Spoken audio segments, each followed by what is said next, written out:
A man is not broken by the waves that pound him, but by the cracks he refuses to seal. Hold that thought, because tonight we mend hulls or disappear beneath the tide. What you do next writes your epitaph.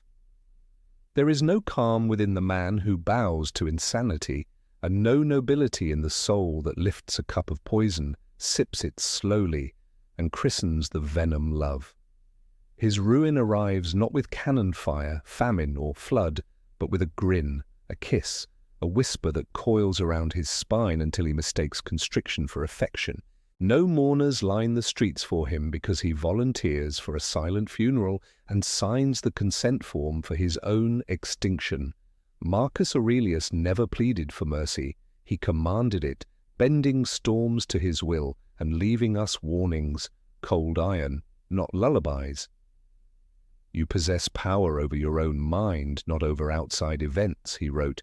Yet the modern man hands both keys to a woman and calls the transaction romance. Listen with the urgency of a mountaineer whose grip has slipped because the next breath decides whether you rise or plummet. There are 10 behaviors no man must tolerate from a woman, not out of fear of loneliness, not out of fear of losing her, but out of an oath never to lose himself. Permit even one offense and you are not a lover, you are a captive. Swallow them all and you do not share a life. You serve a sentence written in your own blood. Mockery wears many costumes, rolling eyes, dagger-sharp sarcasm before friends, jokes dismissed as just teasing. A woman incapable of speaking your name with reverence should not speak it at all, because what harms the hive harms the bee, and what dims your image shadows your soul.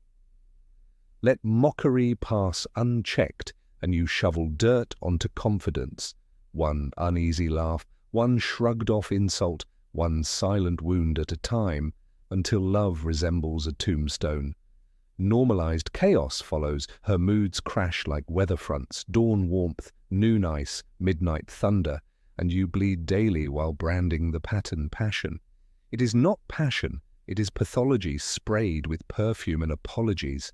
Nowhere can man find a quieter retreat than in his own soul, Aurelius wrote, yet you cannot retreat while sharing a bed with a hurricane, so you flee from her, from peace, from the blueprint of the life you once drafted.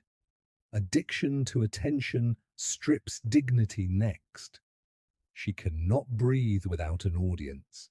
Skin outnumbers thought in her feed, and strangers' eyes outrank your heartbeat in her hierarchy of value. She calls her hunger empowerment, yet empowerment built on applause is starvation in sequins, and a woman who trades her soul for likes will never cherish the man who sees that soul free of ticket price. Sexual leverage is the ransom stage.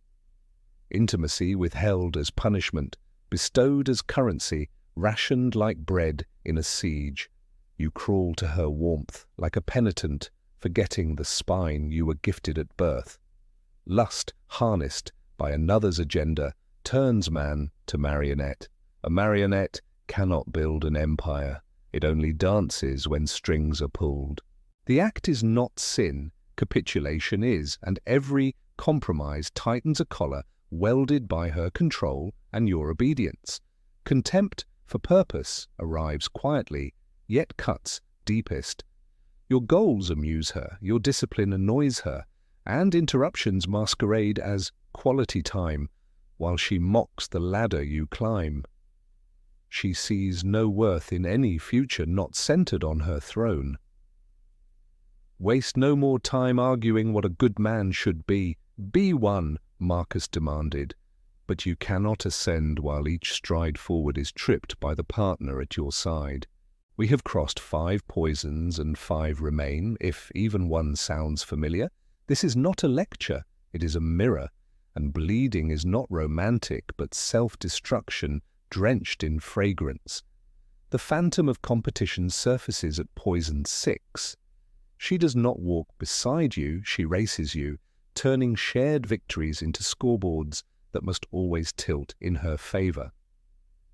Ambition, Marcus cautioned, ties your well-being to what others say or do, yet her ambition weaponizes your presence so you exist merely to reflect her dominance.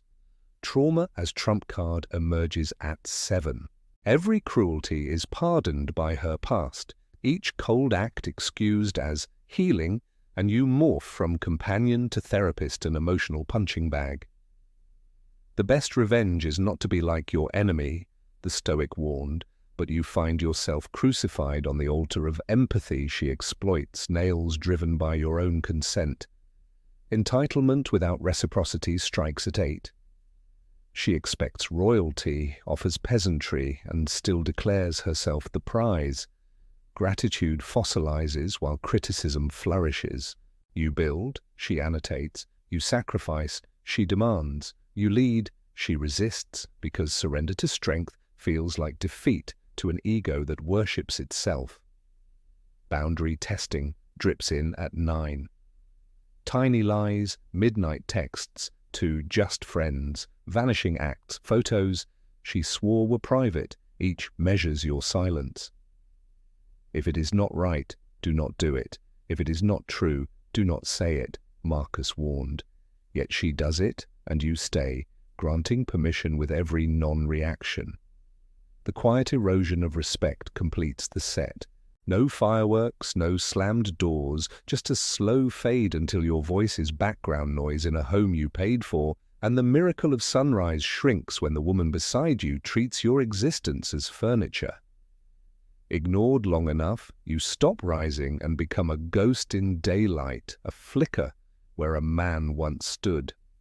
These 10 are not opinions, they are gateways to extinction, one silent concession at a time, yet most men dismiss them because lies wear silk, while truth shows scars. Marcus Aurelius preached discipline of mind, dominion of self, and sanctuary of peace. The tragedy blooms not in her acts, but in your permits. Each pardon for betrayal shovels more dirt onto your living body. Millions now stand propped by nostalgia for a woman who exists only in yesterday, orbiting her moods and calling it compromise when, in truth, it is fear cloaked as devotion and wounds disguised as romance.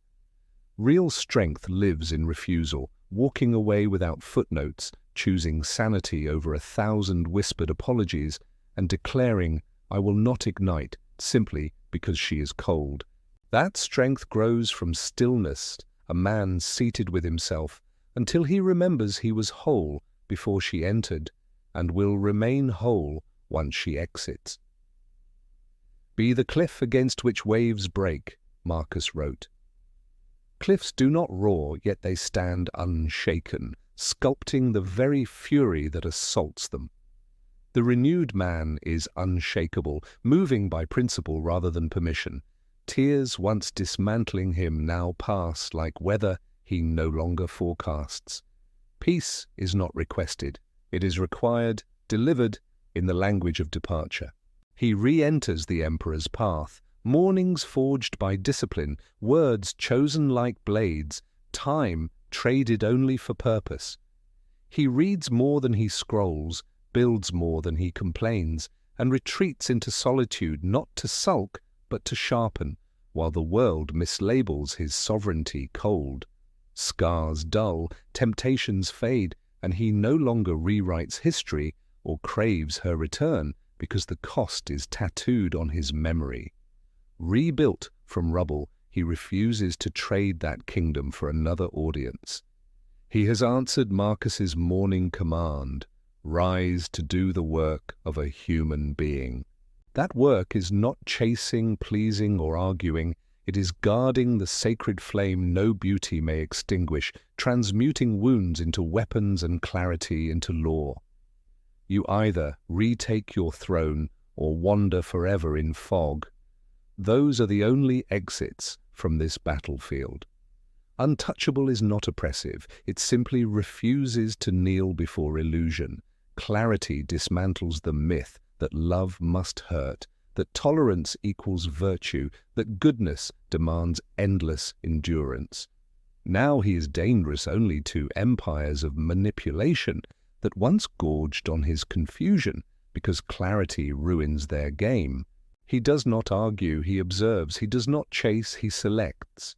He tolerates no drain, even if it arrives wrapped in nostalgia or need.